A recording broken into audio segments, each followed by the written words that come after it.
Oh, that's something I got to ask you. I got to ask you this too. Look at who it is. We're live. Didn't tell anybody I was going to go live. Surprise! We're live with the legend. May peace be upon the prophet, Jeff Jarvis, Professor Jarvis. Welcome back. Thank you very much for joining me here a day before Christmas Eve. Good to see you on the Eve. I've missed you. Eve. That's right. Now, do you have any traditions or anything this time of year? No, not at all. Not going to the store. I have the opposite tradition. This is when I usually shop. You get to a certain age and it just doesn't matter to anybody anymore. So we basically don't do gifts anymore. Yeah. Oh, really? Yeah. I think that there's some truth to that for a lot of people too. I'm not a very good gift giver. It's one of my weaknesses. I think I'm a little self-interested on that metric. Unfortunately, I like to give myself in other ways, of course, Jeff. But when I go out and shop this time of the year, I feel like I just see a bunch of other men, and I feel like when we look at each other and then we look away. It's not like solidarity. It's like no. It's loneliness in the crowd. Hannah Arendt. And I was an impossible gift giver. So my family, my wife's family had different traditions. And the first years we came together, we saw this. On my family, we'd always say, "Oh, you're not going to like it. You can take it back. I have the receipts. It's a living gift certificate." My wife's family, they'd say, "Why'd you give me this?" And it was so different. Yeah, that's funny. My daughters are different that way as well. And I've never gotten anything for my young daughter that she liked. Not one time. I made the mistake of getting her jewelry a couple of years ago. She goes, she's like, "Is this gold? Who wears gold?" Oh, forget it. I didn't know that no one wore gold, I guess. All right. How could you not know this? Now, how do you feel about the rest of this time of year? You know, I think I probably told you in the past that I have a name. I've coined a name for the week after Christmas and before New Year's, when kind of nothing happens. There's no expectations. You're allowed to do anything you want. If you've been drinking for years, if you've been sober for years and years and years, you can drink during this week. It's taint week, Jarvis. It's taint week. The week between Christmas and New Year's. I feel like there should be something legally done about it, either in this country or some other. What do you think of this time period where there's no commerce, there's no guilt, there's no rules? The problem is it's the week that always goes by way too fast.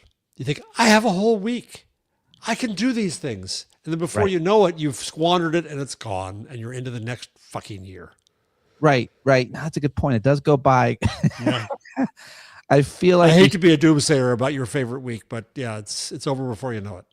Does anybody, if anybody's listening, that's why I sometimes miss being live on the radio or having, some massive live audience here on YouTube, which I dream about, or any platform. But the idea of getting instant feedback, which of course there are people watching live, and hello and welcome. Hi, Rachel. Which is, does what does happen during this time of year, during this week? There are certain people that are super busy, obviously, for before Christmas, there's delivery and there's retail and so on. But like after Christmas, who's the busiest people in the year? I don't know. Return people. Retail return. Yeah.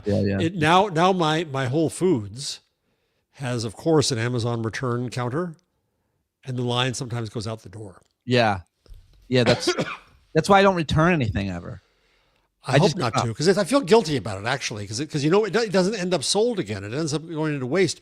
Wirecutter had this great feature. They went to the warehouse where you can buy a whole packet of things that have been returned, and they got all kinds of awful, too large, ugly clothes. And the poor reporter is in a mountain of clothes that have been returned that are going to go nowhere. Nothing's going to happen to them. It's a waste of labor. It's a waste of money. It's sad capitalism. Sad capitalism as opposed to happy capitalism, which is when you're rich. Yeah, if you're rich, yeah, exactly. That's happy capitalism. But you're never happy enough. That's the problem with it. Did you see that Elon Musk? I guess he got his interests reinstated. A court maybe had paused his stock or something, and now he went from $600 to $700 billion in a day. And he's going to be at $1 trillion at some point. And I just started thinking about it. Do you ever do the math in your head of how much $100 million is, much less 700 million, much less 1 billion? Then eventually you get to 2 billion, and then you get to 700 billion. We've And been a it's little jealous here, Pete. Are you no, lusting after the money?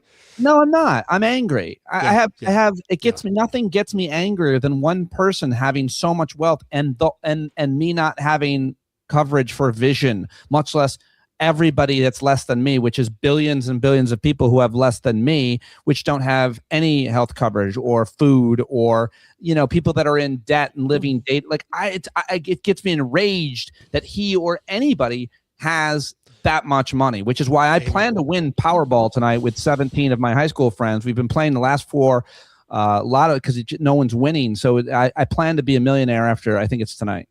Idiot's tax. I hate lotteries. I hate them. Yeah. I only bought them once in life when my mother made me go buy a ticket for her, but that's it. I do it because it's fun to exchange texts with 19 or however many guys, 15 of my high school buddies about it. It's like, and then there's this pressure to put in $10, which we all do. And then my friend said the only thing worse than wasting money on a lottery ticket is if we won and some of the guys on this text chat didn't put in. Right, exactly. You don't want to win because it's going to ruin everything.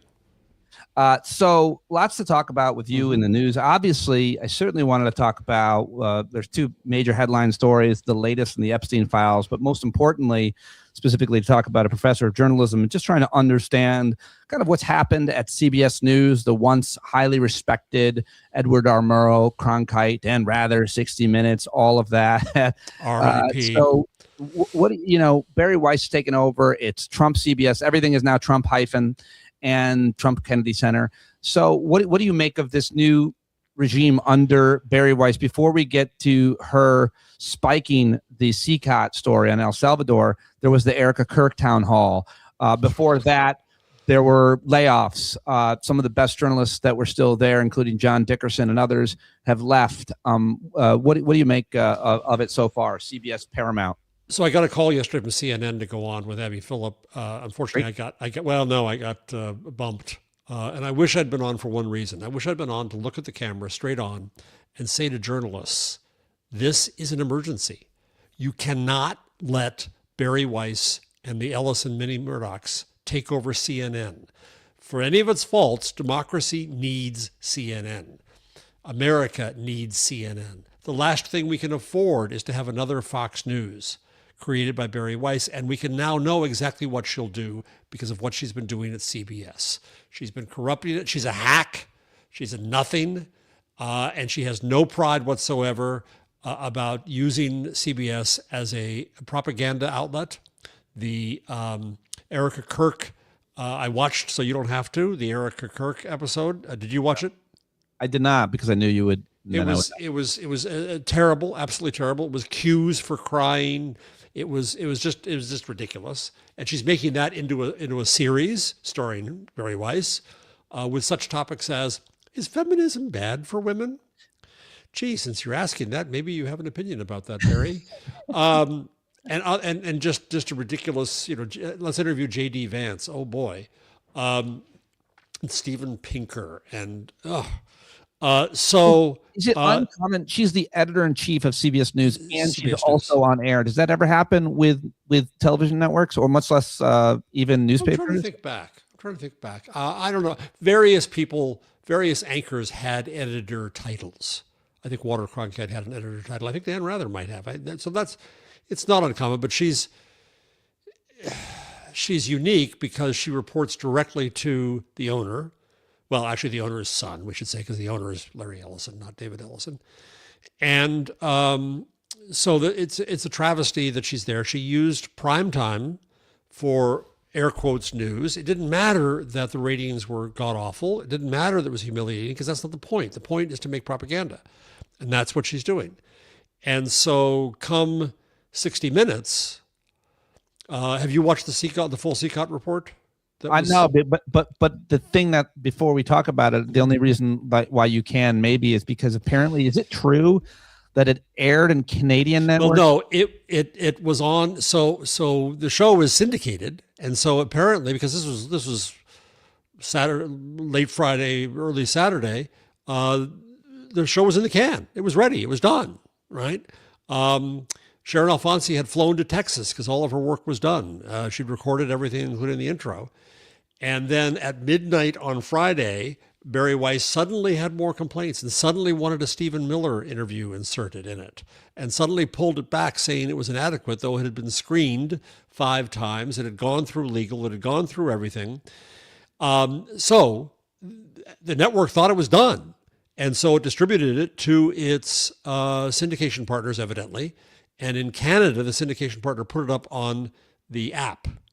And so I think in Eastern Canada, it was seen for a while and then captured. So if you go to archive.org, you can see good video of the entire 15-minute piece. And it's excellent, and it's frightening for what's being done in our name, sending people to CCOT. It's a superb report. There's nothing wrong with it. It's quite apparent.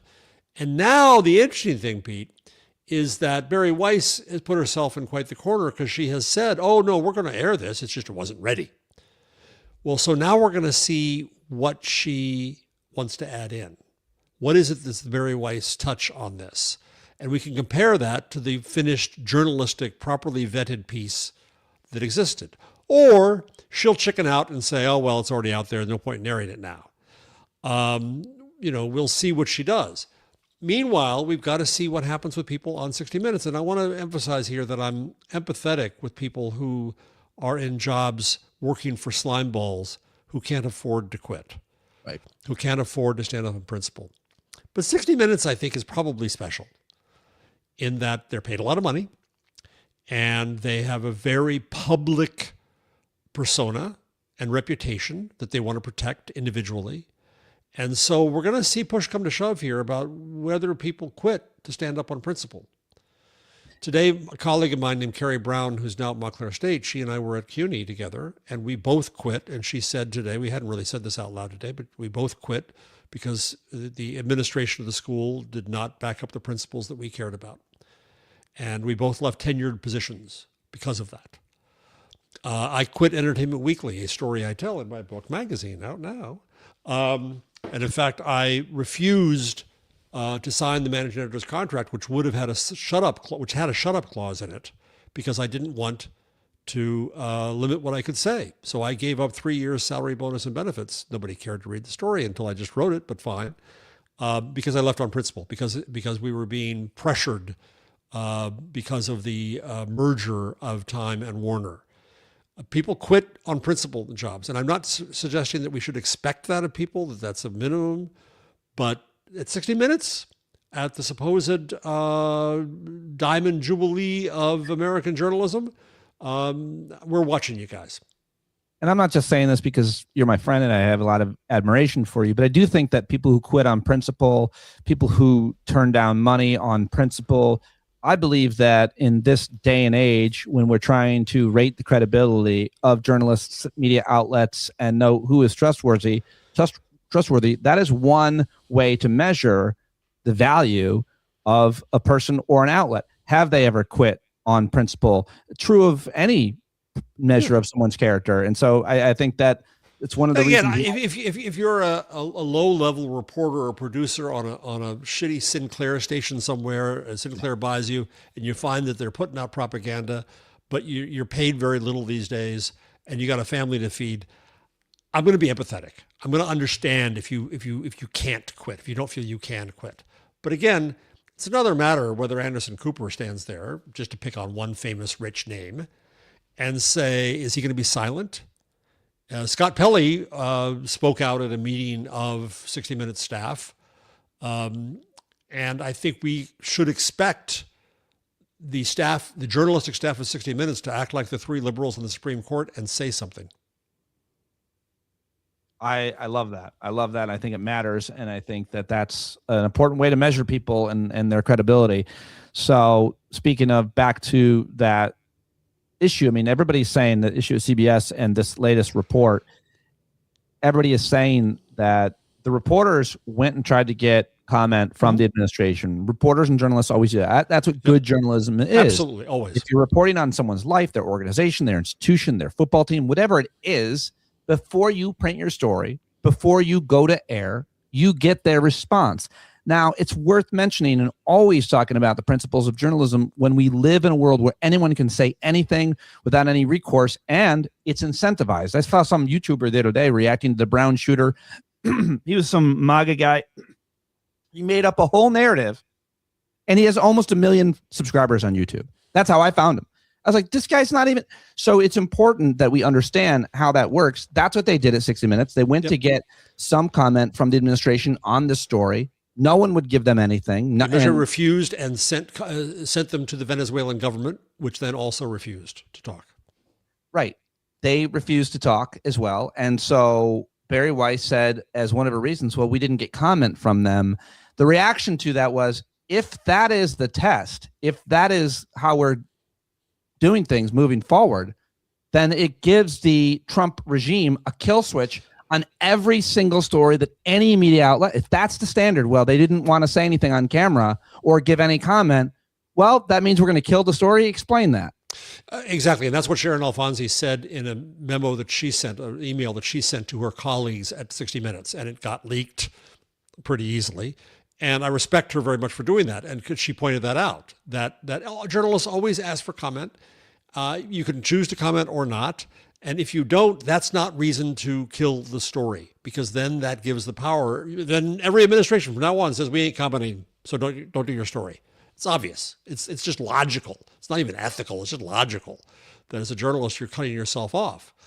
And then Barry Weiss, at the last minute, suddenly decided that she wanted Stephen Miller in it and gave somebody his personal phone number, which means she's in contact with him, to get him on to spread his propaganda. And they had the opportunity through circles to do this before. She also tried to say, well, people already know Seacot's a bad place. Our listeners know that. We didn't go to the next level. Well, that argument, I've been an editor of a magazine and of news online sites. And if you have that comment, if you say, we're not moving this story enough, it's not new enough, you say that early in the process of reporting. As a boss, you have plenty of opportunity. There were 5 times this story went through the ringer, and she could have said, it doesn't say enough, but it does. It's frightening. It is the first person stories, narratives from 2 Venezuelans are sobering as hell. And again, this is being done in our names. Really very important. That story, amongst others that could be done, that might be done, and now we know the precedent. You know, New York Times did a follow-up on one of the fishermen, or I should say maybe drug traffickers, allegedly, who the U.S. government military with Pete Hegseth had assassinated. New York Times went and interviewed his family. It's important reporting to know the consequences of America's actions, no matter what they might be, on immigration, on military escapades, or assassinations in this case. And you can't have loyalists in charge of entire media conglomerates, which is what they're becoming as well. I want to ask you, is there anything else we need to know about the 60 Minutes piece and moving forward before I move on to the potential purchase of it's a massive story. Netflix buying. Well, Netflix or Paramount buying Warner Brothers. Netflix or Discovery. Paramount. It would seem to me that if Netflix buys Paramount, it's maybe a little better than I'm sorry, if Netflix buys Warner Brothers, it's a little better than Paramount buying Warner Brothers because of what it means for all their reporting, specifically CNN. If you're going to turn all of these major news outlets into MAGA outlets where the Trump administration has the kill switch, then, you know, that would be very, very bad because a lot of people still get their news from those sources. There's a lot of good journalists in all those outfits. What do you think about this potential purchase of Warner Brothers and all of their properties? So if Netflix buys, they're not buying the old-fashioned networks. So they're not buying CNN. CNN and company and the other cable channels stay as a unit like Versant sent off onto the ice floe from Comcast, which means that CNN is still vulnerable. Somebody, including Paramount, could come along and try to buy them. Some bad guys could try to buy them. Some good guys could try to buy them. We don't know. Now, just the Netflix buying Warner Brothers, some are lamenting and saying, this is the end of Hollywood. This is the end of movies. Movies have been crap for years. Mass media is dead, I keep on saying on this show. Hollywood ain't what it used to be, folks. And so I don't lament that. This is dinosaurs huddling against the cold wind of the future. I actually think that having watched my fuck you money say fuck you, Jeff, when I had Time Warner stock and it merged with AOL, I think that Warner Brothers is a bad luck charm, and whoever buys it has major problems. AOL had huge problems with it. Discovery had huge problems with it.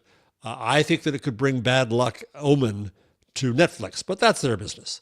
Be that as it may. In terms of the streaming parts, well, again, that would be independent in that case. If Paramount buys, they have said they will buy the whole thing with various Arab nations' money. No longer Jared Kushner, he was going to be part of the deal, but he's pulled out. And we know what's going to happen. We know exactly what's going to happen because Trump has been demanding it, and Barry Weiss has done exactly what they've wanted. And when Trump was displeased that 60 Minutes interviewed Marjorie Taylor Greene and he made his displeasure known, I think that that's why we saw the pullback on the CCOT story because of this. And we know that they will go and ruin CNN. Now, one can complain about CNN. It's not perfect, but it is a legitimate, decent news organization that is followed, as you say, Pete, by many people. And we need it. Full stop. We need CNN. And we can't see CNN corrupted the way CBS is. CBS is watched by a dying audience of old people. I don't care much about CBS anymore. It's dead. RIP. It's over. 60 Minutes might as well be dead. That was just the first shot in the heart. It'll take a few more, and it's dead too. I shrug. CNN is different. CNN is 24 hours a day. We turn to it when there's huge news. It matters. And CNN and MSNBC together, MS Now together are kind of all we have left of legitimate mass media. And we cannot afford to see this happen. And I fear that it still might, because I fear that Trump will step in and will put his thumb on the scale and will make the Paramount purchase happen. Yeah, I really worry about that. That would be a very, very bad thing, but it would also be the least surprising thing as well. Not to mention the fact that you've got the FCC pressuring every network and in the head of every producer, every host. We just saw Brendan Carr testify. He got grilled pretty good, I think, by a congressman who had a shot at him. Then the other night, he was out to dinner apparently with Trump and Mar-a-Lago, maybe last night, I think it was. And the reason why this matters and the reason why his testimony matters is because, as you know better than anybody, the FCC is supposed to be independent. It said it on their website until Congressman questioned Brendan Carr. Then apparently they changed it. There are, 5 members of the FCC board that are supposed to be independent, although they're Republican and Democrat. How important is the FCC's independence in the past, and how consequential is the fact that it's run by this loyalist sycophant who is, I mean, clearly works for Trump no matter what? Oh, yeah. Brendan Carr has been obnoxious on the FCC for years now. Now that he's in charge, it's all the way. And it's not just the big guys. It's he went after KCBS in San Francisco and put a chill on them for what they used to have me on, and I could say controversial things, and I don't think I'll be on there anymore. The FCC matters more than it should, Pete, because I've long lamented the fact that the First Amendment has a slice in it for broadcast. And this didn't have to be at all. When broadcast came, and I've been doing this research lately, when broadcast came along, there was a school of thought that said that some portion of broadcast should remain controlled by amateurs, like bloggers, because those were the enthusiasts who were making radio work. The people who invented the technologies behind radio didn't understand what they had with broadcast at all. They thought it was going to help telephones and ship to shore to warships. The government intervened. The government insisted on the creation of RCA it was a military industrial complex, creating that company to bring together all the patents behind broadcast. And the FCC was needed at first just to allocate spectrum, because spectrum is a scarcity, and they had to figure that out. But as it went along, As ever happens with a new medium, there's a moral panic around it. Oh my God, it's going to corrupt women and children and society, and it's going to do horrible things. We must control this. And as we all know, the argument was made that, well, because this is home invasive and because it is a public owned good, the ether, as they called it at the time, then it needs to be regulated. And that was an open door, an excuse to cut apart the First Amendment and not give the same rights that newspapers and magazines and books have to broadcast outlets, radio and TV. So to my mind, that never should have been there. But once it was there, it shows exactly the problem of government interference in speech, full stop. Doesn't matter what medium the speech is, that's where the opening is, and they're going for it. They sure are. All right, I got to ask you about the latest on the Epstein files release. First of all, how it's been handled since the other day when the deadline was reached by the DOJ. Up until today, it would seem that more is coming out every day or every other day or so, which it seems terrible idea politically for the Trump administration that the DOJ is leaking these things out. But of course, this morning, what came out, and when we see this letter allegedly written by Jeffrey Epstein to Larry Nassar about a horrible human being to a horrible human being. I mean, the worst that we know of, child rapist, raped girls, writes a letter to the second worst, Larry Nassar, about, I don't know, maybe the first, who knows if he's the first or the third worst, Donald Trump. I mean, what do you make of the story? Also said he was going to, check out before, which insinuated he knew he was going to take his own life.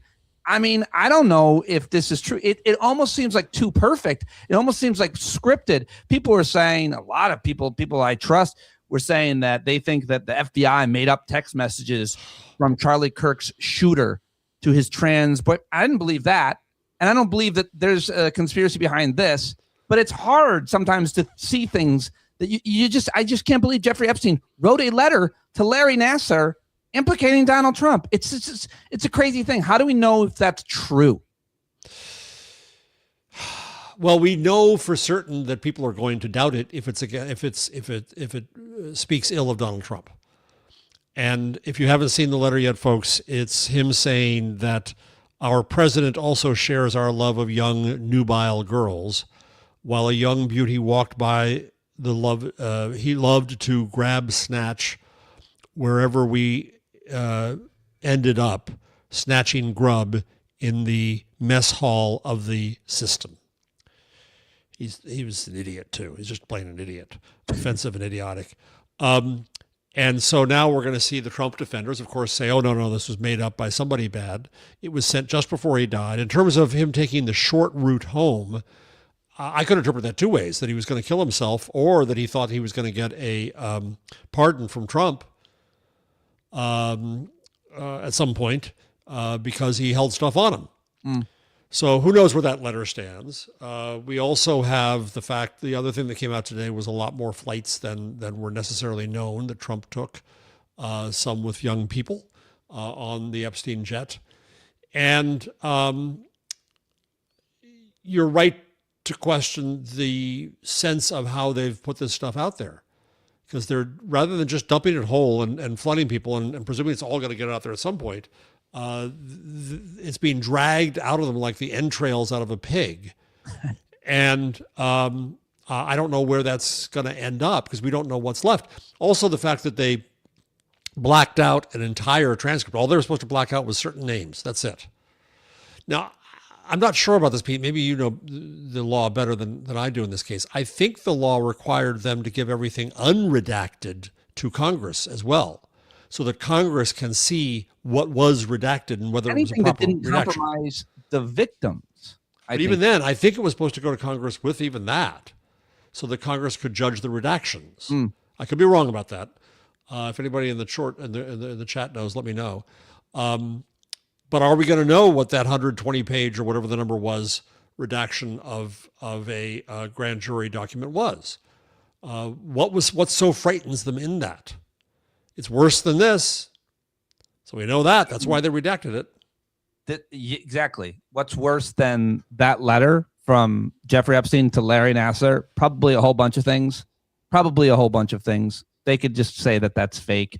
Somebody in the chat said, well, we know it's real because it went through court. If it was a lie, they could be prosecuted. It's court documents. I don't think court documents necessarily confirm their authenticity. It's a document that you could find that wouldn't necessarily confirm its authenticity out there. And also, Jeffrey Epstein could be making that up as well. Who knows? I don't. He wasn't exactly. They're both. He's dead, and we can't cross-examine him now. The other most important thing that we're reminded of today and every day, and I interviewed Julie Stone of the Miami Herald back in 2018. When people say that Democrats and progressives didn't care about this until Trump was implicated, I refer you back to hundreds of us who were covering Julie's reporting back in 2018, clamoring to get an opportunity to talk to her, including Rachel Maddow, I remember. And so, we're reminded today that the most important question about Epstein's prosecution, question that Julie K. Stone asked in her reporting, tried hard to find, is who let him off the hook? Yep. Who in the Justice Department, Alex Acosta, who knew? Who let him off the hook for committing those crimes against women? That is something that's in the Epstein files. That is something that can be known. That is something the American public should know, and there should be accountability for it, right? Yeah, I agree. I'm curious what you think about where this lands with the far-right extremists, with the fight going on at Turning Point, with Heritage Foundation, with all that. How much do you think the current state of the Epstein files is going to play into that? I'm not one of these. So many of my listeners and friends and people I talk to are super cynical, saying that nothing matters. There won't be any consequences for it. I don't agree with that at all, because I live in a different world where gradations matter. And I think that when you are someone who has a propensity to believe in conspiracy theories, which I've been covering for years, those theories and those people, it means you have a propensity to believe conspiracy theories. Yeah. This one is tailor-made. You could not write it any better. You could not create a cover-up that would be believable any better. So I think that those people, whether or not they're going to turn away from Trump, they definitely have a lot of questions. And I do think, and there's reporting from inside the administration, that they're worried that they've lost the, quote, podcast bros, from Alex Jones to Tim Dillon to Andrew Schultz to Sean Murphy to Joe Rogan. Those guys all have millions of people, hundreds of millions of people that listen to them. And none of those men, even though they're not good, want to be on the side of protecting Donald Trump and his implication in the Epstein files. And if they are principled at all, consistently, that they care about child trafficking and so on, then they're going to care about this because it's a good story for them. And I think everybody's going to throw this motherfucker under the bus. I think everybody's thrown him under the bus. I think his name is going to be taken off everything that's been on, because his name, Trump, is going to go down with Nassar and Epstein. And I think that it matters a lot, whether or not there are legal consequences, whether or not Donald Trump passes away smiling in his sleep or in prison. I don't think that matters. I do think what matters is that the fever breaks. And to some extent, I think that his implication with Jeffrey Epstein, I think it matters a lot. What do you think? I don't know. I mean, how many times did we hear the call that this is going to do in Trump, right? Grabbing women by the was going to do him in. If he used the N-word, it was going to do him in. And we know he did, though we don't have the tape. And he could shoot somebody on Fifth Avenue and get away with it. Short of a smoking dick in the Epstein files with Donald Trump's name on it. And I'm not sure we're going to find that. I'm not sure we're going to find evidence of him exploiting an underage girl. So let's just say we don't. But his association is clear. Any other politician, they're trying to smear Bill Clinton, but we all say, yeah, we don't care. Bill Clinton's out of office. The Democrats just don't care. And Bill Clinton's saying, release it all. Release everything with my name on it.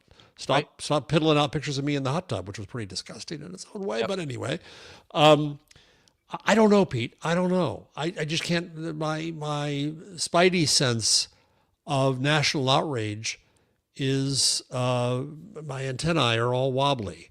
I still feel like people will do what they are told to do by their favorite commentator, talking head, podcast, or YouTuber. I think they're very influenced by them. They're sheep. They follow. If Joe Rogan decides that someone's bad, they're bad. I think that matters a lot. It was interesting, by the way. Elon Musk also called.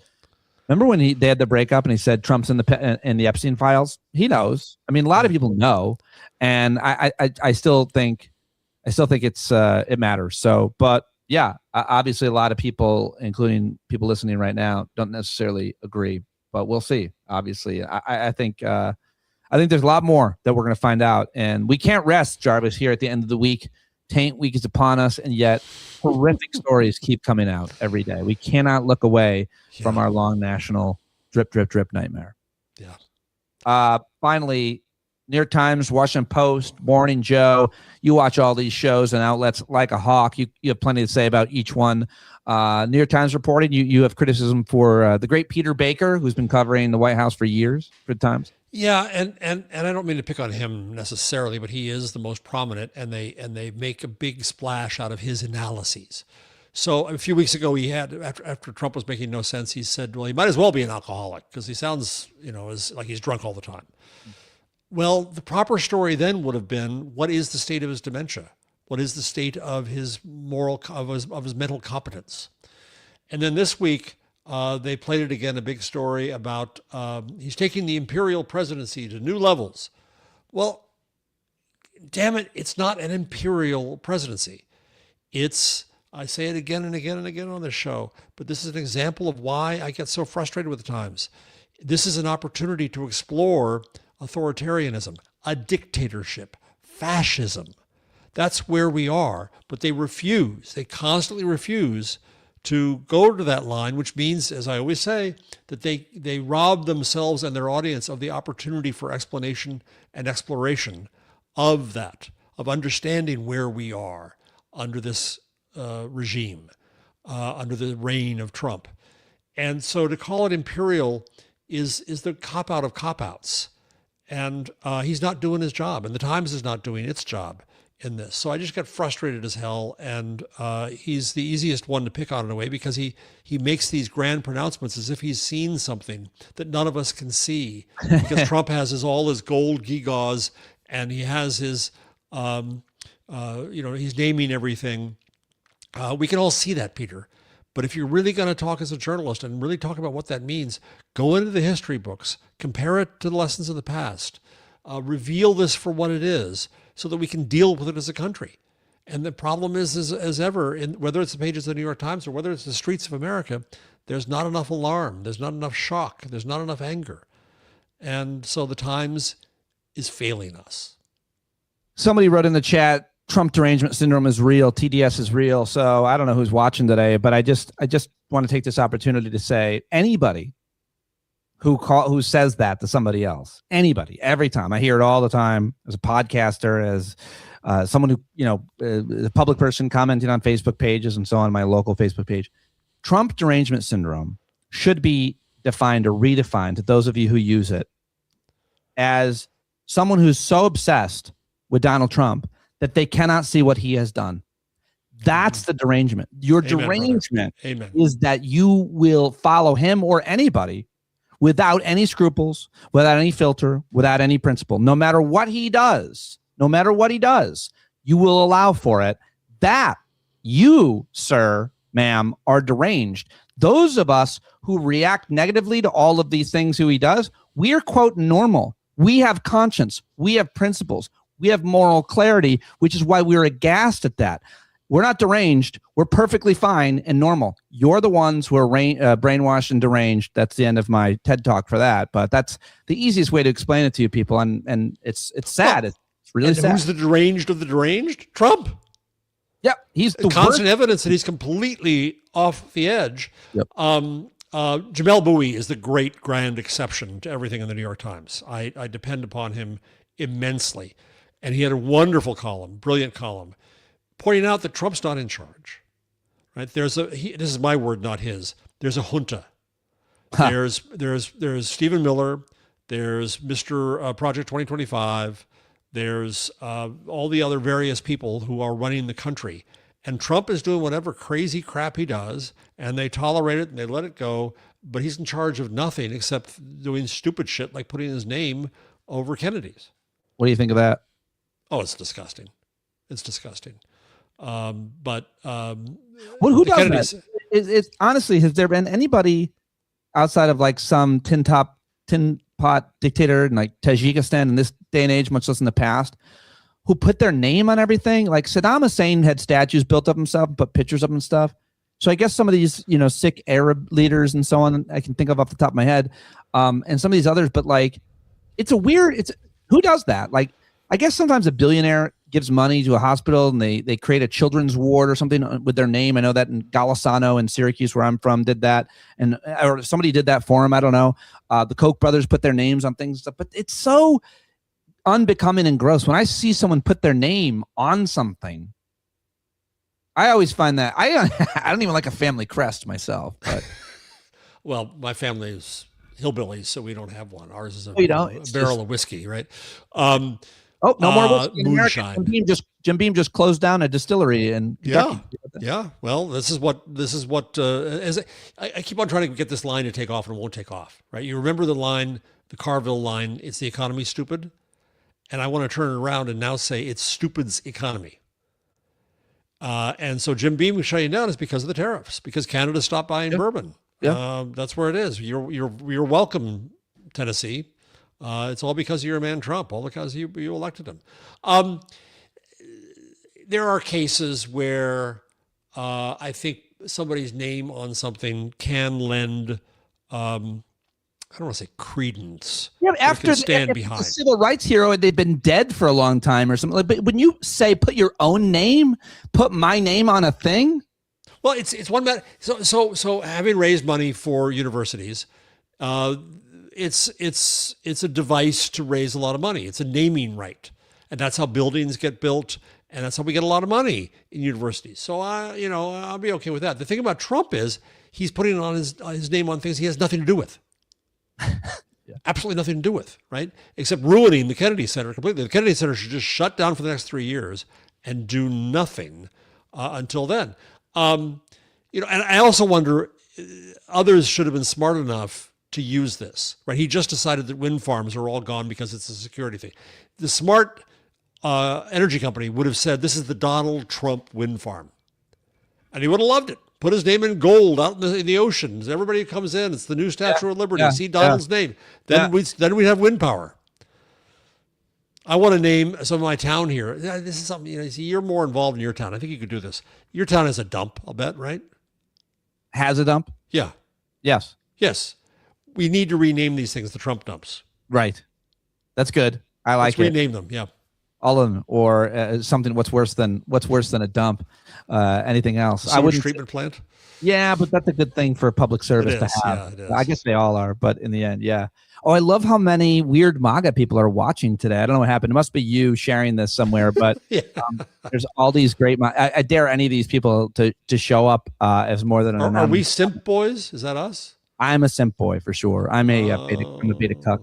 Oh, it's a comedy skit, says somebody. Oh, okay, yeah. Actually, you should hear Pete when he does real comedy. This is morning instead. Yeah. Well, thank you, everybody. So anyway, Washington Post. Do you want to say anything about them? I think they're just pathetic and sad and dead, and that's pretty much it. Yeah, they're not a factor anymore. There's no saving them. It's gone. That's the problem. Again, I go back to CNN, right? Washington Post is gone. The New York Times is still the New York bloody Times, and it still has good reporting, but it's failing us in democracy. Our newspaper chains are owned by hedge funds. Magazines are dead. So there's nothing left of mainstream, so-called mainstream, which really should be, say, white media. And you know what? In the long run, that's going to be a good thing because others will replace it. But in the short run, it's going to be chaos.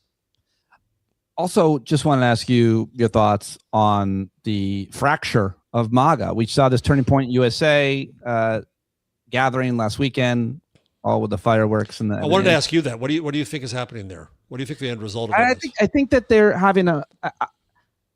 having their hoods off moment, and I think that they're unified against people of color and gay people overwhelmingly. But unless those people or individuals are modern and Jews, let's say, the right tries to act like they're all anti-Semitism, but the anti-Semitism is coming out. Well, I was saving that. People of color and the LGBT community, especially that T, they really hate them. But the anti-Semitism is real overt, and specifically, it would seem that it's now Mark Levin, who's Jewish, but has always kind of hid it until every once in a while he'll mention it. And he tries to stand up for, obviously, he's a huge supporter of Israel. And Ben, what's his name? Age, man. You're the younger guy. You can remember that. The Daily Wire. Shapiro.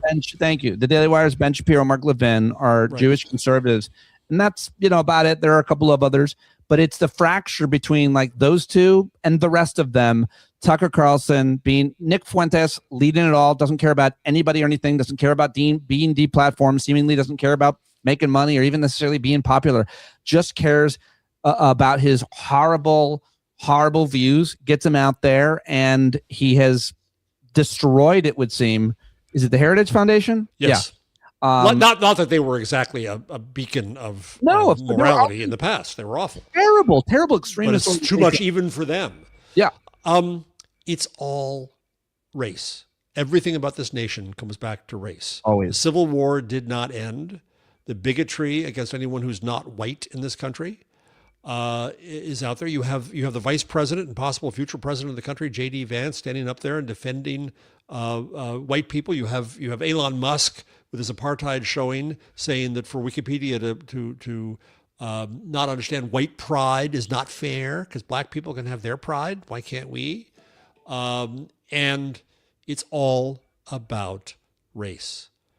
I want to replay Eddie Glaude's sermons that he gets to give on Nicole Wallace often, that this is the essence of America.